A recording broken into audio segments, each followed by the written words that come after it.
Hello, I'm Marjorie Hache and I present UK Beats Monday to Friday, 10 to 11 p.m. I'm going to get the time right. And today we're not talking about music or music books and so on. We're getting someone who's starting to make a big name for himself. He's English and he's fast becoming a French YouTube, but also all-time internet sensation. Paul Taylor, what the fuck? Hello. Hi. How are you? Good, how are you? So you've, like in the last year, we've started to see you everywhere. You really became big after doing this video about doing la bise, which in France involves kissing to say hello. Yeah. And it perfectly encapsulated how I felt about it at school. I used to refuse to kiss people at school as my rule. It's a good rule. It worked out, but people thought I was trying to be interesting, so that wasn't very cool. Yeah. But anyway. So you came across as pretentious and... Yeah, and like wanted to be noticed, so I didn't want that either. But what's interesting is people loved it, and on the back of that, you know, you've managed to snag yourself a deal with Canal+. Yeah. Can you tell us a bit about how this all happened? I've got no idea how it happened, but in the timeline, it was the La Bise was a thing, like a sketch that I would do on stage. It's part of my stand-up show, and a friend of mine who's American, his name's Robert. He used to run an English-speaking comedy night in Paris. He said to me, "We should film your sketch on La Bise, put it on the internet, and then as a promotion for people to come to the comedy show." So I said, "Okay, let's do it." And then for some reason, it got, I think it was like 1 million views in 1 week. And very quickly we started getting phone calls from people being like, "Hey, we like this this concept of an English guy who speaks French but it doesn't quite understand France." And Canal+ were one of those, and so we started working sort of end of January on what became What the Fuck France. And you know, we tried a couple of different things. We did a couple of pilots and wrote some different sketches, and it became what it became. And so do you now get recognised in the street? Do you have people come up, and have you managed not to become a dickhead on the back of it? Some people come up to me. Everyone that's come up is really nice. Everyone's like, "Oh, are you the guy that does the thing about France, England?" I'm like, yeah. And they're like, "Oh, cool, really enjoy it. You know, keep doing what you're doing. It's great."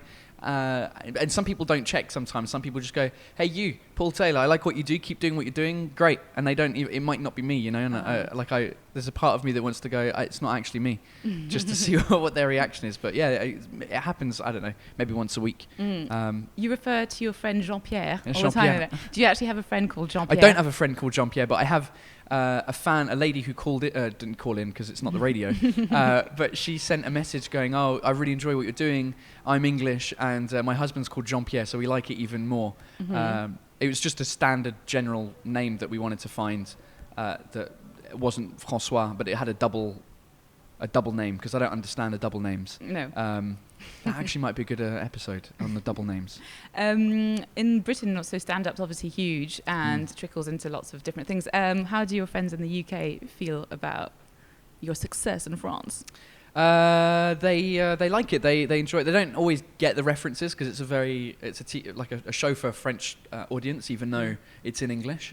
But they enjoy it. I think they just enjoy seeing me and reading up about me, because a year and a half ago I was just, you know, a person that had a job at a company, and suddenly it's become a bit weird. So. And so you've got a stand-up show that people can go to, which is in French and English. Yeah. Do you ever get muddled up? I do sometimes, yeah. I've got, the show's 50-50, but it's not, you know, the first half an hour in English and the next in French.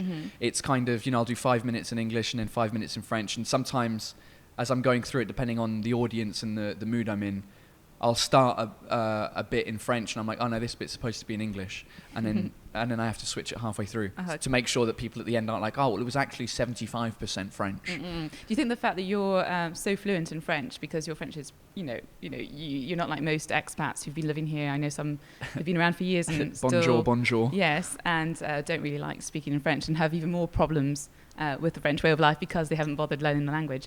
Do you think that helps to get all the subtleties between the two cultures?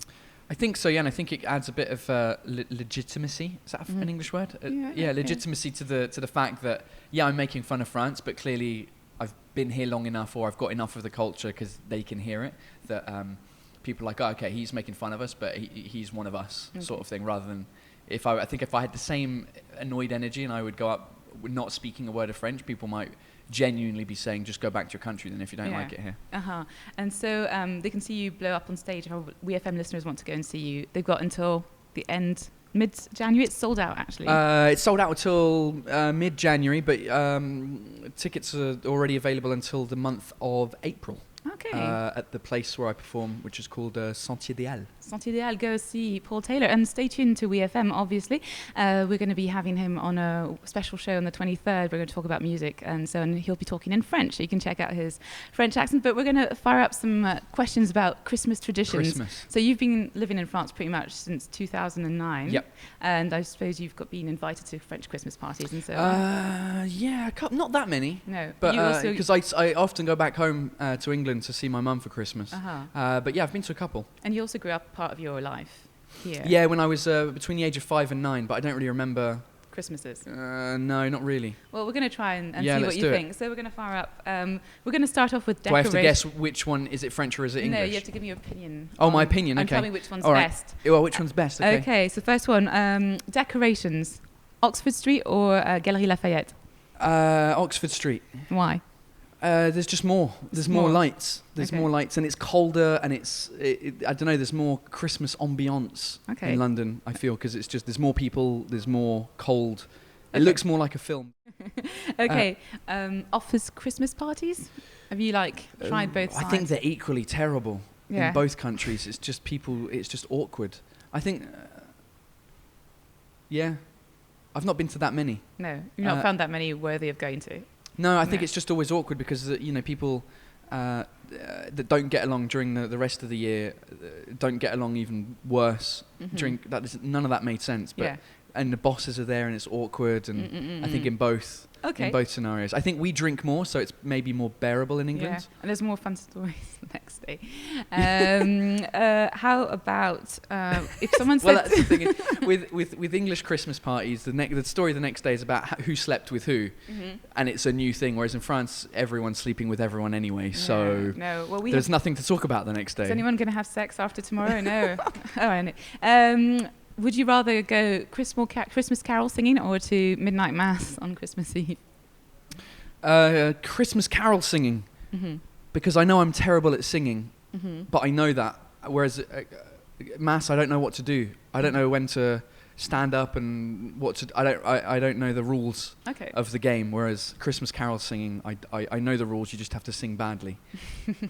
Okay, it's getting serious now. Christmas itself. In France, you put shoes or your slippers under the Christmas tree. And in Britain, we put stockings up on the chimney. Okay. The one that makes more sense is the shoes under the tree, because everything else is under the tree. Yeah. Like we put our presents under the tree, but then we've got a stocking. I didn't know we did that over here. But stockings are better. You can fill more stuff in stockings. You can fill more stuff, but maybe you can fill more stuff in stockings, but then you get more rubbish. Okay. Stuff that you don't want.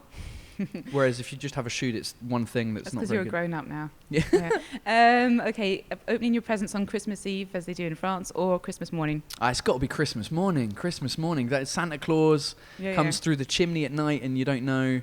Yeah. That was weird. I didn't know that. They celebrate it twice here, which is interesting. The 24th and the 25th. Yeah, I prefer the Christmas morning, getting up at dawn and annoying your parents. Yeah, exactly. Okay. All right. Mince pies versus foie gras.